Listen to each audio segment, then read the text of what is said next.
C'est beaucoup aggravé avec le développement économique. Les industries polluantes s'y sont relocalisées, comme en Libye, en Algérie et en Tunisie, dégradant un environnement jusque-là préservé. La Tunisie est connue pour son soleil, ses plages et ses oasis. Elle a longtemps été une destination bon marché pour les Européens, avant que les attentats djihadistes ne les éloignent. Mais il y a une réalité que l'on connaît moins.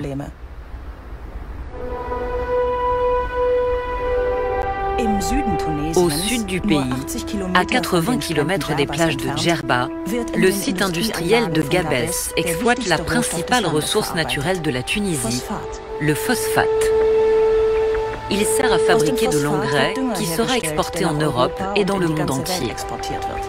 Une source de devises capitale pour la Tunisie, dont l'économie est fragile.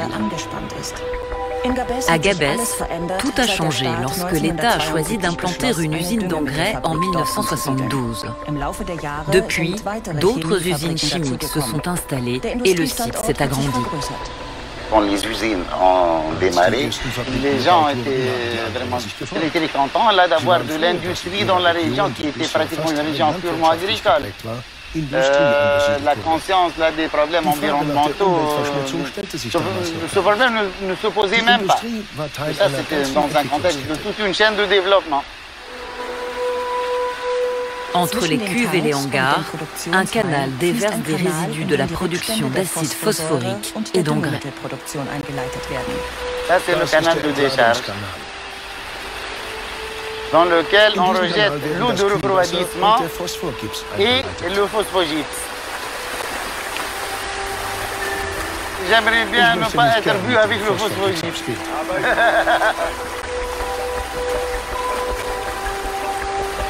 Ça part vers la mer. Ça part vers la mer. Oui, effectivement, de la mer.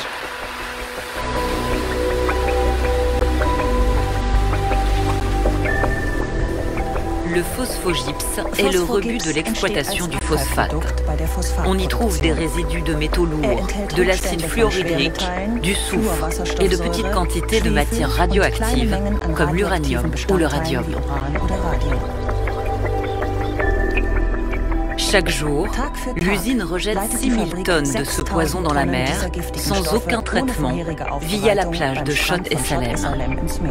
Située entre l'usine et la ville et bordée par une palmeraie unique sur la côte méditerranéenne, cette plage était un lieu de villégiature jusqu'à ce que la pollution en chasse les habitants.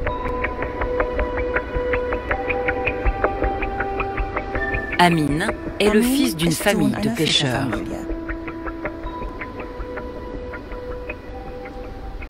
Tout est devenu noir. Regardez tout ce phosphate. Il n'y a plus rien. Le sable a changé de couleur. Il n'y en a plus. Ici, scientifiquement parlant, on est maintenant 6 mètres plus haut que la surface d'origine de la plage.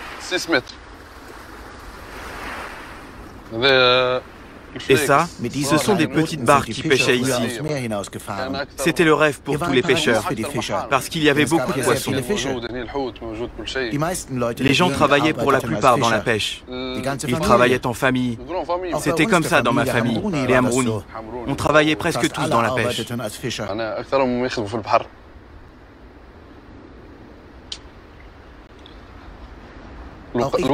Même petit, j'y allais aussi. Tout le monde y allait à l'époque.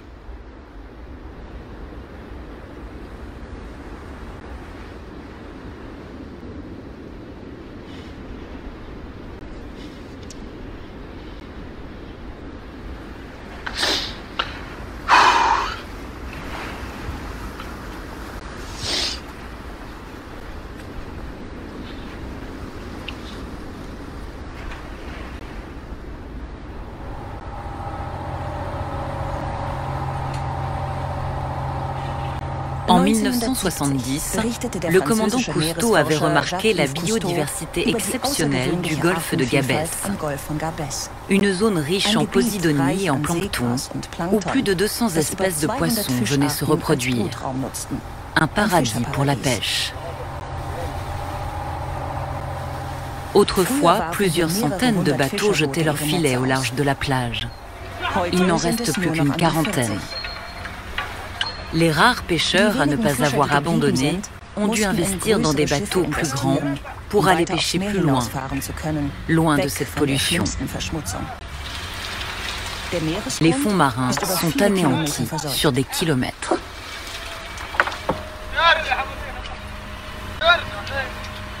Là, avec ce qu'on a sorti, il y en a à peine pour nous. C'est nous qui allons le manger. Il y en a à peine pour 1 euro.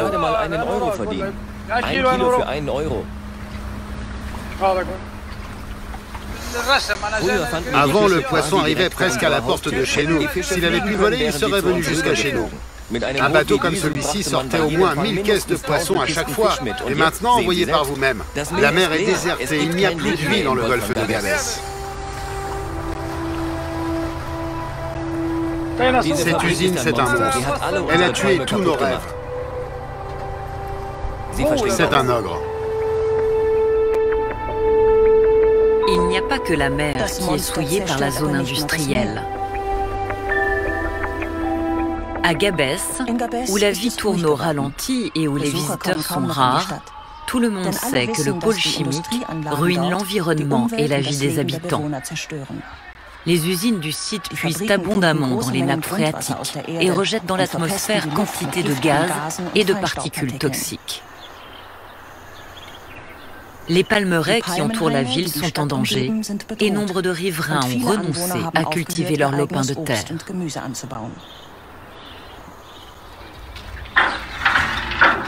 Par nostalgie, Amine et sa mère continuent coûte que coûte à essayer d'y faire pousser quelques plantes.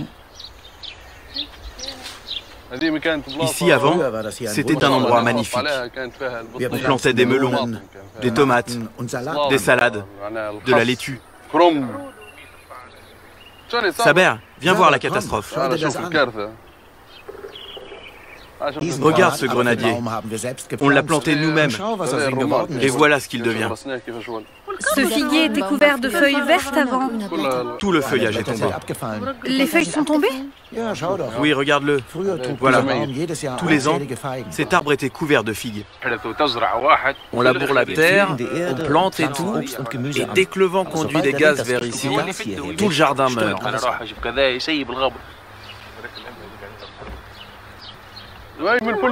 C'est quand ils vidangent leur système.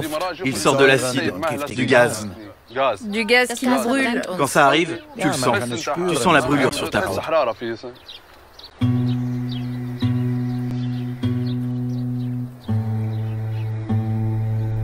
Sous le régime autoritaire du président Ben Ali, le sujet était tabou.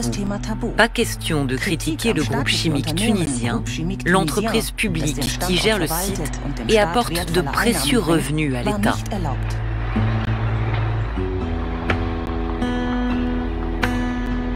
Depuis la révolution de 2011, rien n'a changé et l'usine procède régulièrement à des largages massifs de gaz toxiques, comme le montre cette vidéo amateur.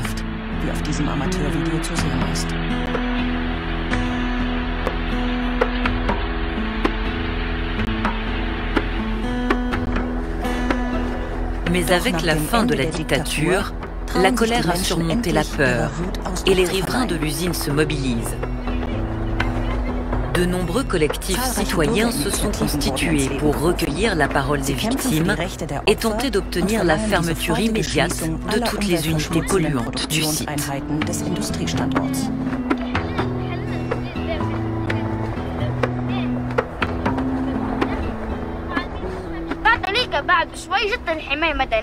Les pompiers sont venus à l'école pour secourir ceux qui étaient malades dans la classe. Ils étaient 5 en tout. Nous, on n'avait pas le droit de sortir. L'institutrice a empêché l'air de rentrer. Elle a fermé les fenêtres et la porte. Mais l'odeur était toujours là. Et l'institutrice s'est étouffée. Elle est devenue très pâle. Et elle est tombée devant nous. Aujourd'hui, il y a beaucoup d'enfants qui naissent avec des malformations, des gens qui ont de l'ostéoporose, d'autres des cancers. Les gens souffrent de toutes sortes de maladies. L'été, les gens qui vivent près de l'usine ne peuvent même pas aérer leur maison. Ils doivent laisser les portes et les fenêtres fermées en permanence. Et on a des cas de décès, des gens qui en sont morts. C'est un crime. Ce n'est pas une situation sanitaire normale. Ce sont des crimes qu'on ne peut pas oublier.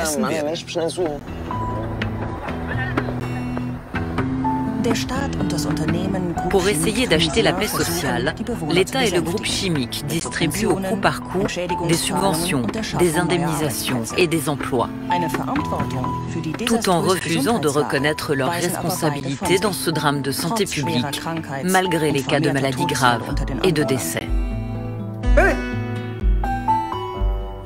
Pour la population, je dis, lorsqu'ils sont touchés par ces maladies, ils peuvent dire n'importe quoi. Et psychiquement, on comprend. Mais sur le plan purement scientifique, rien ne prouve cette relation dialectique entre l'environnement et la santé. Nous allons, oui, peut-être que nous n'avons pas pousser les recherches et les études, on va le faire. Les pouvoirs publics se réfugient derrière l'absence d'études scientifiques, alors que le problème perdure depuis des décennies. De plus, ils empêcheraient la recherche de la vérité en interdisant l'accès des hôpitaux aux curieux.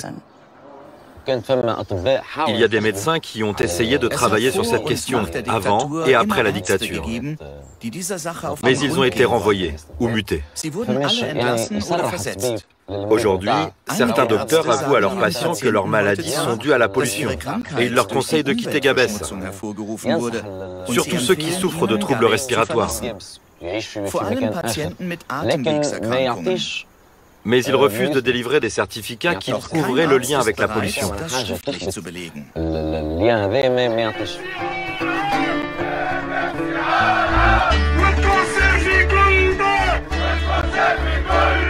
Au début de l'été 2017, la population s'est encore une fois rebellée. Les manifestations ont duré 2 jours. À l'origine de la colère, la promesse non tenue par le gouvernement de mettre fin au rejet de phosphogypse dans la mer. Acculé, il promet cette fois-ci de régler la question des émissions de gaz toxiques dans les 2 ans à venir. Et il s'engage à déménager toutes les unités polluantes d'ici 8 ans. Voilà, c'est très important. Donc, en tout et pour tout, c'est autour de 8 ans et demi. Max. Et c'est un engagement signé par notre chef du gouvernement. Dans peu de temps, le problème va être résolu sur le plan environnemental, sur le plan des pêcheurs. Et ils vont partir à la pêche tranquillement. Ils vont, Inch'Allah, prendre des poissons juste comme jadis à la plage.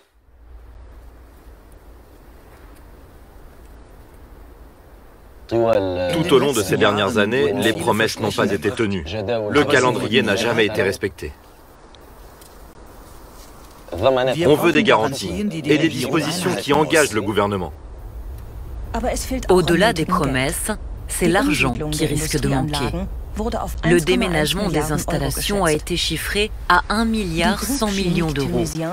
Le groupe chimique tunisien, qui traverse une crise majeure, a déjà annoncé qu'il ne pourra pas le financer seul, l'État non plus. Nous comptons sur nos amis européens, sur nos amis de la Méditerranée, sur l'Union européenne. J'en suis sûr que des dons vont être investis et fournis à la Tunisie pour ce projet-là. Je suis très optimiste.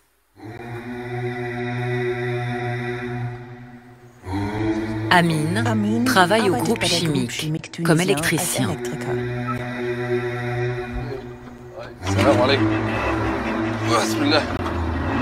Plus de travail dans la pêche, ni dans l'agriculture. Le piège s'est refermé sur lui.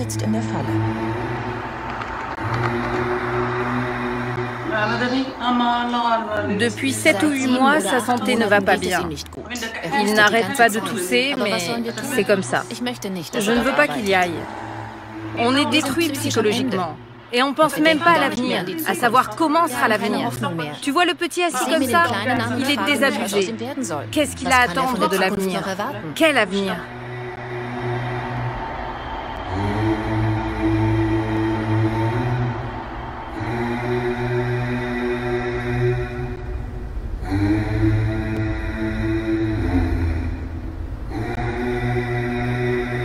Ce qu'on a montré, c'est qu'en fait, quand on ajoutait l'ensemble des activités économiques qui utilisent la Méditerranée, la pêche bien évidemment, mais aussi le pétrole, le gaz, le tourisme, le trafic maritime et tous les autres, et bien à la fin, on arrive à une situation où ce capital naturel exceptionnel qu'est la Méditerranée est sérieusement en danger. Cette saturation augmente les tensions et les conflits entre les activités. Le vrai risque qui pèse sur la Méditerranée, c'est de devenir la plus grande mer morte au monde. Est-ce que c'est vraiment ça qu'on a envie de léguer à nos enfants?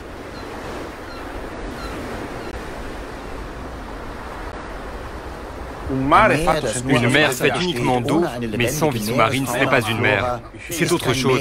C'est une piscine. On ne peut pas permettre cela, car si la mer meurt, plein d'autres formes de vie meurent avec. Et nous mettons en péril notre propre survie. Si je vous répondais en vous disant, on est à un paroxysme, quelque part je serais optimiste. C'est-à-dire, je vous dirais, on a atteint un palier. C'est une courbe de Gauss, ça va redescendre. Je ne suis pas sûre.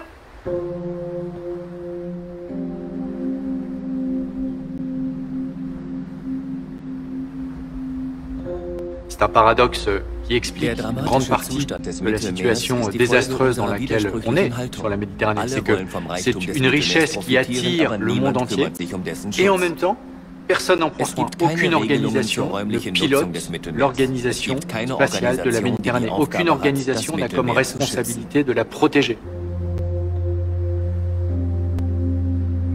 On est aujourd'hui en train de tuer la poule aux œufs d'or, en quelque sorte.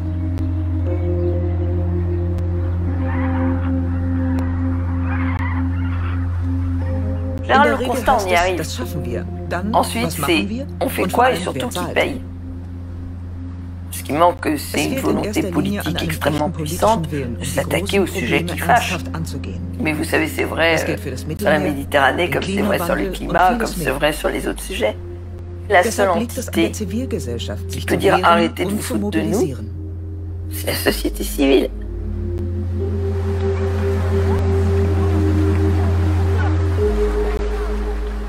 Est-ce qu'on peut sauver la Méditerranée? Peut-être. Ma réponse, c'est peut-être. Pour sauver la Méditerranée, il faut commencer par la protéger et prendre soin de ses écosystèmes, dont le plus vital est la Posidonie.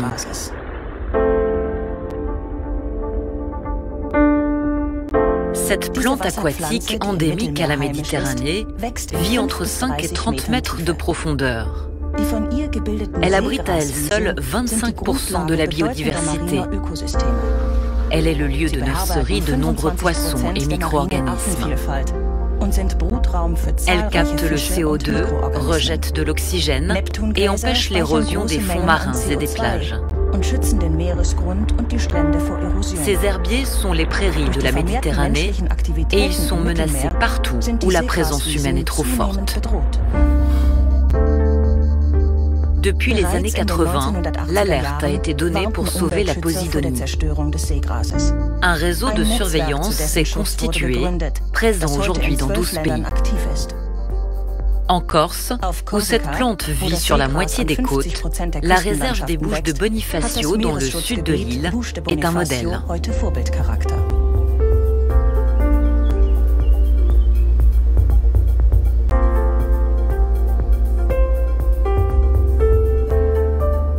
Créée en 1999, cette aire marine protégée n'a cessé de s'agrandir pour couvrir tout le sud de l'île. L'objectif, protéger la faune et la flore, et en premier lieu les herbiers de Posidonie, mais sans interdire pour autant la présence de l'homme.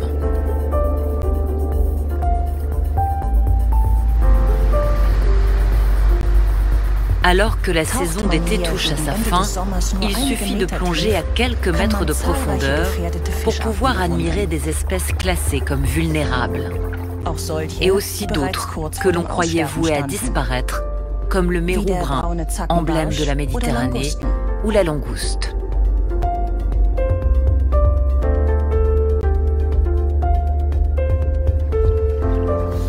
Cette réussite porte un nom, l'effet réserve.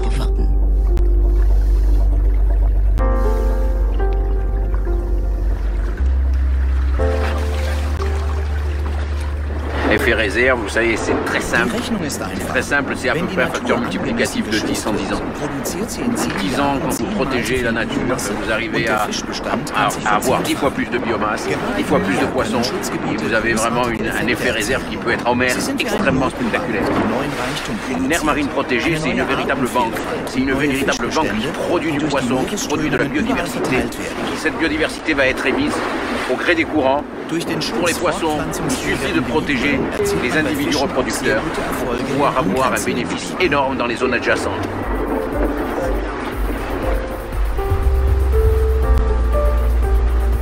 Depuis 20 ans, les pêcheurs ont renoncé à leur chalut et pratiquent une pêche responsable. Les plaisanciers, de leur côté, ont appris à respecter les aires protégées. Des zones de mouillage ont été aménagées, comme ici sur les îles Lavezzi, afin d'empêcher que les prairies de Posidonie soient labourées par les ancres des bateaux. Sur l'eau, les gardiens de la réserve et la gendarmerie maritime veillent au respect de la réglementation grâce à un savant dosage d'information et de répression. Les amendes peuvent atteindre plusieurs dizaines de milliers d'euros. Mais le succès tient avant tout à la mobilisation de toute une île, tendue vers la préservation de son mode de vie et de son environnement. La protection de la nature, c'est pas simplement une affaire de spécialistes, de scientifiques qui éclairent des situations, c'est aussi des convictions très fortes et le peuple corse a toujours été vraiment très très attentif à la sauvegarde de la nature. Il l'a fait parce qu'aussi il y avait des défenseurs de l'environnement, mais on avait aussi des élus, des associations, des acteurs économiques. Les aires marines protégées, c'est un formidable espoir parce que vous savez, je crois que tout le monde doit avoir conscience que pour les Méditerranéens, le bleu qu'il y a derrière, c'est un peu notre sang. C'est un peu ce qui nous lie tous.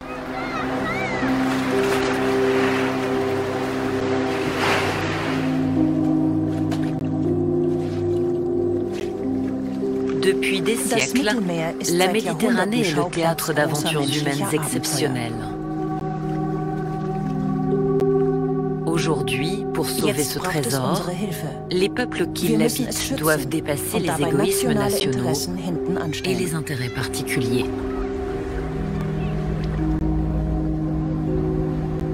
Et les prochains étés seront peut-être enfin plus doux pour la Méditerranée.